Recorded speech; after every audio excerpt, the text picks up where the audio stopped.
বৈভব সূর্যবংশী একদিন শচীন টেন্ডুলকার হবেন। ভারতীয় ক্রিকেটের আশাটা তো অন্তত তেমনই।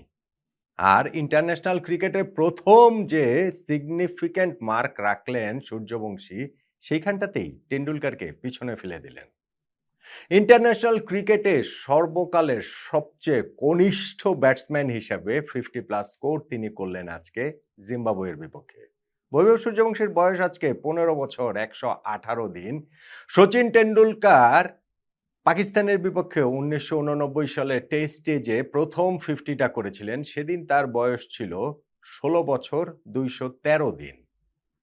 আর সব মিলিয়েই, এটা তো ফুল মেম্বারদের কথা বলছি, সব মিলিয়েও যদি ইন্টারন্যাশনাল ক্রিকেট বলেন, সেই ক্ষেত্রেও রেকর্ড করেছেন সূর্যবংশী। নেপালের কুশাল মাল্লা 15 বছর 340 দিনে ইউএস এর বিপক্ষে টি-20তে 50 করেছিলেন। ঠিক আছে, এখন তো টি-20তে কত জনকে, কত কত দেশকে, শত দেশকে আইসিসি স্ট্যাটাস দিয়ে দিয়েছে।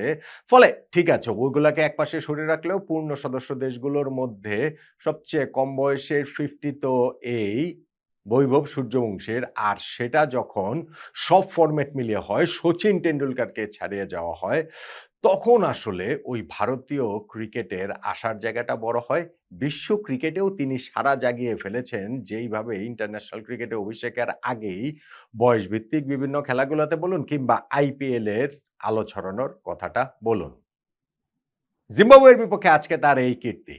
তার আগেই ভারতের হয়ে অভিষেক হয়ে গেছে ইংল্যান্ড সফরে, যেখানে ৩টা টি-20 ম্যাচ সূর্যবংশী খেলেছেন। খুব একটা ভালো কিন্তু করতে পারেননি। প্রথম ম্যাচটাতে কত ১৪ রান করেছিলেন, পরের ম্যাচটাতে ১৫-১৩, মানে ৩টা ম্যাচে ১৩-১৪-১৫ স্কোর তার। সেই সূর্যবংশী আজকে সুযোগ পেলেন নিজেকে আরো একবার মেলে ধরার। এটা প্রত্যাশিত ছিল জিম্বাবুয়ের বিপক্ষে সিরিজ, এবং সেইখানটাতে সূর্যবংশীকে সুযোগ না দিলে আর কোথায়, ইংল্যান্ডের বিপক্ষেই সুযোগ দেওয়া হয়েছে। ফলে সূর্যবংশী এই সুযোগটা খুব ভালোভাবে কাজে লাগিয়েছেন। মাত্র 18 বলে তিনি 50 তুলে নিয়েছেন। পাওয়ার প্লেতেই তিনি 17 বলে 48 রান করে ফেলেছেন। পাওয়ার প্লের পরে প্রথম বলটাতেই 2 রান নিয়ে 50-তে পৌঁছে যান। তারপরের বলটাতে অবশ্য তিনি আউট হয়ে গিয়েছেন। অফ স্ট্যাম্পের বাইরের বলটাতে তিনি কাভার উপরেতে মারতে চেয়েছিলেন, টপ এজ হয়ে সেটা ডিপ থার্ডে ক্যাচ হয়ে আউট হয়েছেন। কিন্তু সূর্যবংশী তার আগেই যেটা করার সেটা করে ফেলেছেন। একে তো বিশ্ব ক্রিকেটের সর্বকনিষ্ঠ ব্যাটসম্যান হিসাবে ইতিহাসেরই 50+ স্কোর তিনি করেছেন, এবং সেইটাও যদি ফুল নেশন ধরেন টেন্ডুলকারকে ছেড়ে, সব মিলে হলেও তো সেটা নেপালের কুশাল মাল্লাকে ছাড়িয়ে তিনি গিয়েছেন। ফলে সূর্যবংশীর এই 15 বছর বয়সী বালক, বিস্ময় বালকের এই কীর্তি নিয়েই আজকে আলোচনাটা হবে, সেটা খুবই স্বাভাবিক। ভারতও জিতেছে। যদি সূর্যবংশী আজকে 50টা না করতেন, এই রেকর্ডটা না করতেন, বিশ্ব রেকর্ড না করতেন, তাহলে ভারতের জয়টা নিয়েও অনেক কথাবার্তা, মানে প্রথমেই কথাবার্তাটা হতো। সেটাও আসলে যৌক্তিক কারণেই। ভাই, এই বছর টি-20 বিশ্বকাপ জয়ের পরে ভারত এই থার্ড সিরিজে এসে প্রথম ম্যাচ জিতল। নতুন ক্যাপ্টেন শ্রেয়াস আয়ারের অধীনে তারা ৮ নাম্বার ম্যাচে এসে প্রথম টি-20 ম্যাচ জিতল। এর আগে টি-20 ফরম্যাটের ইতিহাসেই ভারত কোনোদিন ৪ ম্যাচের বেশি এরকম যায়নি যে তারা ম্যাচ জেতেনি। অথচ এইবার ৭ ম্যাচ হয়ে গেছে। আয়ারল্যান্ডের বিপক্ষে সিরিজের ২ ম্যাচে ২ টাই ভারত হেরেছে। ইংল্যান্ডের বিপক্ষে সিরিজে ৫ ম্যাচের মধ্যে একটা নো রেজাল্ট, বাকি ৪ টাতেই ভারত হেরেছে। এর মধ্যে লাস্ট ম্যাচটাতে তো ইংল্যান্ড তাদের বিপক্ষে ২৫৭ রান করে ফেলেছিল। ফলে এই নতুন সাইকেলটাতে ভারতের শুরুটা মোটেই ভালো হয়নি। সেইখানটাতে শ্রেয়াস আয়ারের ক্যাপ্টেন্সিতে এই ৮ ম্যাচে এসে জিম্বাবুয়ের বিপক্ষে তাদের ৭ উইকেটের জয়, ৪০ বল হাতে রেখে জয়, এইটা ভারতের জন্য নিঃসন্দেহে স্বস্তির।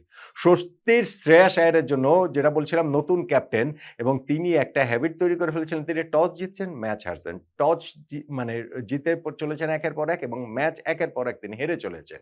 এই যে ৭টা ম্যাচ হয়েছে, ইনক্লুডিং আজকের ম্যাচটা, ওই ৮ নাম্বার ম্যাচেও টস কিন্তু জিতেছেন সেই শ্রেয়াস আয়ারই। কিন্তু আগের ৭ ম্যাচে যেখানে জয় পাননি, এই ম্যাচে জয়টা তিনি তুলে নিয়েছেন, এবং জয় নিশ্চিত করার সময় ক্রিজে ছিলেন। সেইটাও তার জন্য একটা বাড়তি স্বস্তির, নিঃসন্দেহে। জিম্বাবুয়ে আগের সিরিজটা বাংলাদেশের কাছে তারা হেরেছিল এই তো কয়েকদিন আগেই, এবং এই সিরিজের প্রথম ম্যাচ ভারতের বিপক্ষে তারা আসলে ঠিক সেভাবে কম্পিট করতে পারল না। ভারতের যে বোলিং লাইন আপ, সেটাকে খুব অভিজ্ঞ বলার কোনো উপায়ই নেই, কারণই নেই।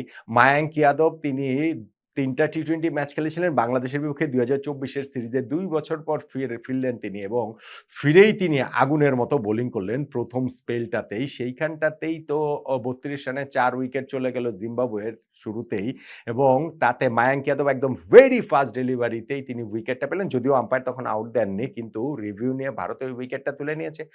আরও ২ টা উইকেট পাওয়ার প্লের মধ্যে গিয়েছে এবং এরপরে যখন সিকান্দার রাজা একটা খুবই নিরীহ বলে দুবের, তিনি হচ্ছে গিয়ে মাঠের যেকোনো জায়গা দিয়ে ছক্কা মারতে পারেন সেরকম একটা বল তিনি যখন ডিপ স্কোয়ার লেগে ক্যাচ দিয়ে আউট হয়ে গেলেন, ৩২ রানে জিম্বাবুয়ের ৪ উইকেট পড়ে গেল। ম্যাচ থেকে তারা আসলে তখনই ছিটকে গিয়েছে। ইনফ্যাক্ট ১০০'র আগে তারা গুটিয়ে যায় কিনা এরকম আশঙ্কার জায়গাও তৈরি হয়েছিল। না, তারপরে রায়ান বার্ল কিংবা মাদেবেরে কিংবা মারুমানি তারা মিলে স্কোরটাকে ১২৫ পর্যন্ত নিয়ে গেছেন। কিন্তু এইটা যে আসলে গুড এনাফ হবে না সেটা তো জানাই কথা। আর ব্যাটিংয়ে নেমে যখন বৈভব সূর্যবংশী ঐরকম বিধ্বংসী মেজাজে থাকেন, ইন্টারন্যাশনাল ক্রিকেটে যেটা আমরা প্রথমবারের মতো দেখলাম, আইপিএলে যেটা আমরা রেগুলার দেখেছি, বয়সভিত্তিক দলেও রেগুলার দেখেছি। ইনফ্যাক্ট বয়সভিত্তিক আন্ডার-19 ওয়ার্ল্ড কাপ ফাইনালটাতে কিন্তু এই ভেন্যুতেই তিনি একটা ৮০ বলে ১৭৫ রানের বিস্ফোরক বিধ্বংসী ইনিংসটা যে তিনি খেলেছিলেন এই ভেন্যুটাতেই। ফলে সেইখানটাতেই তিনি ইন্টারন্যাশনাল ক্রিকেটে নিজের প্রথম 50টা তুলে নিলেন। পাওয়ার প্লেতে অভিষেক শর্মা অবশ্য মাত্র মানে ১ রান করে আউট হয়ে গেছেন। ৮ বলে তিনি স্ট্রাগল করছিলেন। তারপরেও পাওয়ার প্লেতে ১ উইকেটে ৬৬ রান ভারতের, টার্গেটই ভাই ১২৬ রান। তো পাওয়ার প্লেতে ১ উইকেটে ৬৬ রান, এর পর আউট হয়ে গেছেন বটে সূর্যবংশী 50'র পর। ঈশান কিষান ছিলেন, তার ভালো ইনিংসটা শেষ হয়েছে, কিন্তু শ্রেয়াস আয়ার ওই জায়গাটা থেকে এবং তিলক ভার্মা তারা ম্যাচটা শেষ করেছে ৪০ বল হাতে রেখেই। ভারত এই ম্যাচটাতে জিতে গিয়েছে ৭ উইকেটে। ৩ ম্যাচের টি-20 সিরিজে ১০০ ব্যবধানে ভারত এগিয়ে গেল।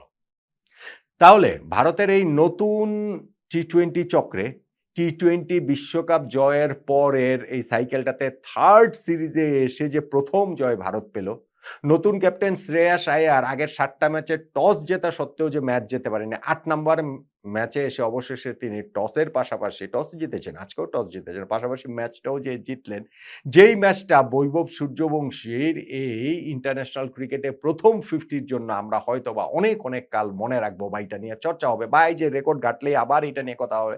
হচ্ছে না, এই যে টেন্ডুলকার সেই ১৯৮৯ সালে করেছেন পাকিস্তানের বিপক্ষে টেস্টের সেই 50টা, যেইটা আজকে থেকে আমরা প্রায় যে ২৬ আর ১১ ৩৭ বছর পরও আবার রেকর্ডের খাতিরে চলে আসে। ফলে বৈভব সূর্যবংশীর এই ইনিংসটা যদি তিনি প্রত্যাশিত হাইটে যেতে পারেন, এই ইনিংসটা নিয়ে তো মানে চর্চার জায়গাটা, সুযোগটা তো থাকবেই। তাহলে এই ম্যাচটার আসলে টার্নিং পয়েন্টের জায়গা আসলে কোনটা? আমার কাছে সূর্যবংশীর ইনিংস টার্নিং পয়েন্ট না। কেননা ১২৫ রানে যখন জিম্বাবুয়েকে আটকে রেখেছে ভারত, তখনই ম্যাচটা তারা জিতে গেছে। ইনফ্যাক্ট ৩২ রানে ৪ উইকেট এবং সেই চতুর্থ উইকেটটা সিকান্দার রাজার এবং সেইটা হচ্ছে গিয়ে গিফট করে দেওয়া। ওইটাই, ওই জায়গাটাতেই ভারতের ম্যাচ জয়টা নিশ্চিত হয়ে গেছে। জিম্বাবুয়ের পরাজয়টা অনেকাংশে নিশ্চিত হয়ে গেছে বলে আমার কাছে মনে হয়। মানে যখন আমি টার্নিং পয়েন্টের আলোচনা করব বা টার্নিং পয়েন্টের কথা বলব, তখন আমার কাছে মনে হয় জিম্বাবুয়ের ৩২ রানে ৪ উইকেট হারানোটাই, সিকান্দার রাজার ওই উইকেটটা সহ, সেইটাই আমার কাছে ভারতের এই ৪০ বল হাতে রেখে ৭ উইকেটে জয়ের টার্নিং পয়েন্ট বলে মনে হচ্ছে। একমত আমার ধারণা আপনি হবেন নাকি? সূর্যবংশীর ইনিংসটাকে আবার আপনি টার্নিং পয়েন্ট বলবেন। রেকর্ড গড়া ইনিংস, বিশ্ব রেকর্ড গড়া ইনিংস যেহেতু। জানাতে পারেন আপনার মতামতটা।